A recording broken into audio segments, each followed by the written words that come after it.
आइए पता लगाते हैं कि हम एक अपचय उपचय अभिक्रिया यानी कि रेडॉक्स रिएक्शन में एक ऑक्सीकारक यानी कि ऑक्सीडाइजिंग एजेंट और एक अपचायक यानी कि रिड्यूसिंग एजेंट की पहचान कैसे कर सकते हैं। तो इस अभिक्रिया में हम सोडियम क्लोराइड का निर्माण सोडियम धातु और क्लोरीन गैस से कर रहे हैं। अब ध्यान दीजिए, यहाँ पर ऑक्सीकारक और अपचायक के बारे में पता लगाने से पहले हमें ऑक्सीकरण अवस्थाओं के बारे में पता लगाना होगा। तो आइए सोडियम से शुरुआत करते हैं। तो यहाँ पर सोडियम परमाणु तत्व रूप में हैं, तो हम कह सकते हैं कि सोडियम की जो ऑक्सीकरण अवस्था है वह 0 होगी। अब क्लोरीन के लिए भी कुछ ऐसी ही स्थिति है। प्रत्येक क्लोरीन परमाणु अपने तत्व रूप में हैं, तो हम कह सकते हैं कि प्रत्येक क्लोरीन परमाणु की जो ऑक्सीकरण अवस्था है वह 0 होगी। अब अगर हम यहाँ पर दाईं ओर चलते हैं तो हमारे पास यहाँ पर सोडियम धनायन है, जिसमें सोडियम के ऊपर +1 आवेश है, और हम जानते हैं कि एक परमाणुिक आयनों के लिए जो ऑक्सीकरण अवस्था होती है वह उस आयन पर उपस्थित आवेश के बराबर ही आती है। तो यहाँ पर देखिए, इस सोडियम पर +1 आवेश है, तो इसकी ऑक्सीकरण अवस्था भी +1 हो जाएगी। और ध्यान रहे, हमने यहाँ पर इस ऑक्सीकरण अवस्था पर इस तरह से एक गोला बना लिया है ताकि जितनी भी यहाँ पर दूसरी चीजें हैं हम उनसे इसे अलग कर सके। अब इसके बाद देखिए, जो क्लोराइड ऋणायन है उस पर आवेश ऋणात्मक 1 है, तो इसकी ऑक्सीकरण अवस्था -1 आ जाएगी। अब चलिए यह देखते हैं कि इस अपचय उपचय अभिक्रिया में आखिरकार क्या हो रहा है। तो यहाँ पर सोडियम की ऑक्सीकरण अवस्था 0 से +1 हो जाती है, यानी हम कह सकते हैं कि सोडियम की ऑक्सीकरण अवस्था में वृद्धि हो रही है, यानी 0 से +1 होने पर यह इंक्रीज हो रहा है, यानी कि वृद्धि हो रही है। तो हम कहेंगे कि इस अभिक्रिया में सोडियम ऑक्सीकृत हो रहा है। तो चलिए यहाँ पर सोडियम के लिए OX लिख लेते हैं, यानी सोडियम इस अभिक्रिया में ऑक्सीकृत हो रहा है, यानी कि ऑक्सीडाइज हो रहा है। अब इसके बाद अगर हम क्लोरीन की बात करते हैं तो यहाँ पर देखिए, क्लोरीन की ऑक्सीकरण अवस्था 0 से -1 हो जाती है, यानी ऑक्सीकरण अवस्था में कमी हो रही है। तो हम कह सकते हैं कि इस अभिक्रिया में क्लोरीन अपचयित हो जाएगा।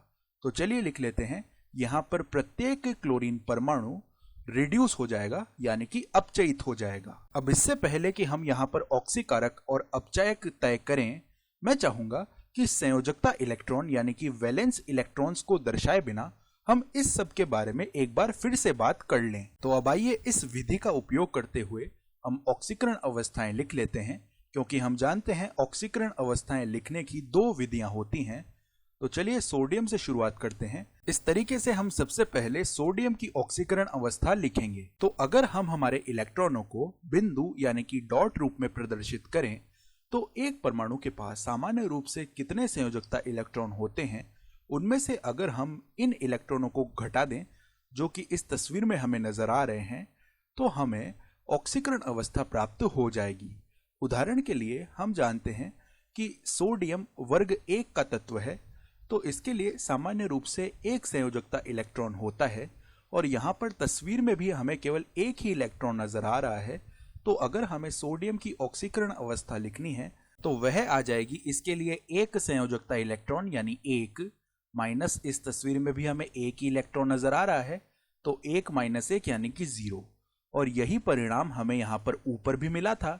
तो हम कह सकते हैं कि सोडियम के लिए जो ऑक्सीकरण अवस्था है वह 0 आ जाएगी।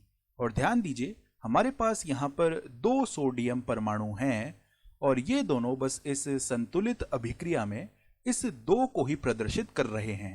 अब चलिए क्लोरीन अणु के प्रत्येक परमाणु के लिए ऑक्सीकरण अवस्था लिख लेते हैं। तो हम देख पा रहे हैं कि यहाँ पर दोनों क्लोरीन परमाणुओं के मध्य एक बंध है, और इस बंध के अंतर्गत 2 इलेक्ट्रॉन आ रहे हैं।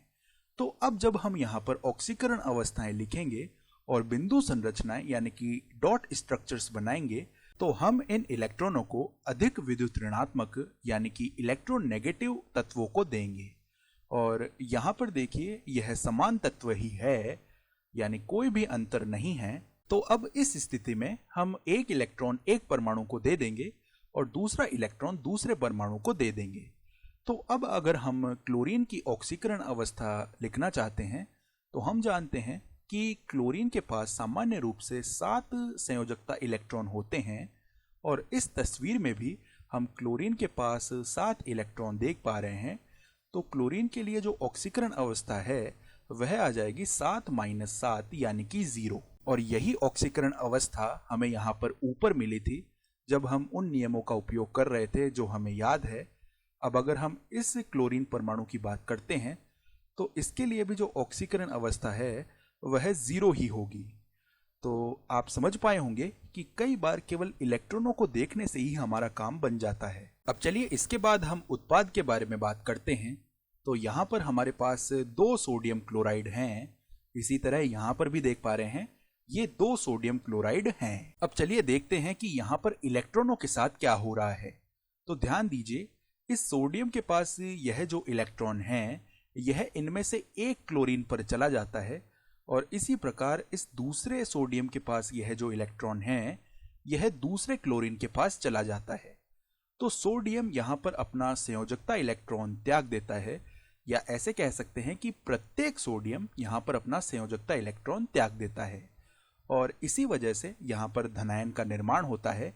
और जब हम ऑक्सीकरण अवस्था ज्ञात कर रहे होते हैं तब हम यही तो चीज करते हैं।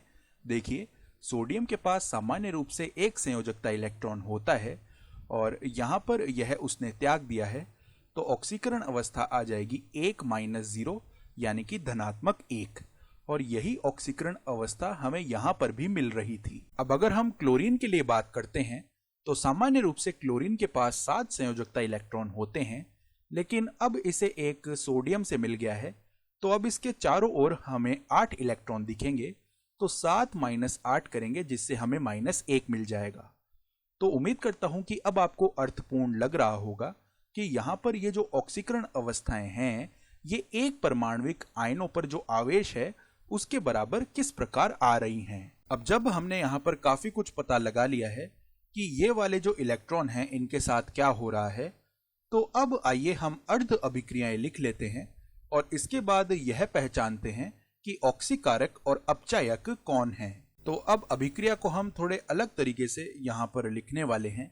ध्यान दीजिए, हमारे पास यहाँ पर 2 सोडियम परमाणु हैं, तो सबसे पहले हम यहाँ पर 2 सोडियम लिख लेते हैं। अब ध्यान दीजिए, असल में यहाँ पर हो क्या रहा है, ये 2 सोडियम परमाणु इन दाईं ओर वाले 2 सोडियम आयनों में बदल जाते हैं। तो यहाँ पर 2 सोडियम परमाणु 2 सोडियम आयनों में बदल रहे हैं। अब देखिए, यहाँ पर सोडियम परमाणु इलेक्ट्रॉन त्याग कर सोडियम आयन में बदल रहे हैं, यानी प्रत्येक सोडियम परमाणु एक इलेक्ट्रॉन यहाँ पर त्याग रहा है, अर्थात कुल मिलाकर 2 इलेक्ट्रॉन त्यागे जा रहे हैं। तो मैं यहाँ पर देखिए 2 इलेक्ट्रॉन त्यागे जा रहे हैं, तो +2 इलेक्ट्रॉन लिख लेता हूं।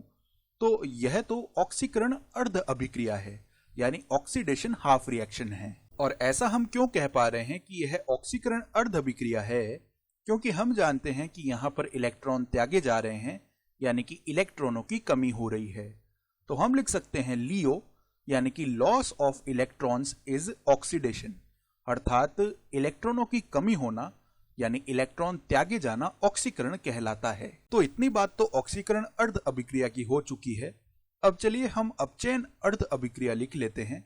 तो उसके लिए हम जानते हैं कि यहां पर यह क्लोरीन अणु इन 2 इलेक्ट्रॉनों को ले लेता है, यानी इन 2 इलेक्ट्रॉनों को। तो चलिए यहां पर हम लिख लेते हैं, इन 2 इलेक्ट्रॉनों को यह क्लोरीन अणु ग्रहण कर लेता है और इसके परिणाम स्वरूप हमें यहां पर 2 क्लोराइड ऋणायन प्राप्त हो जाते हैं।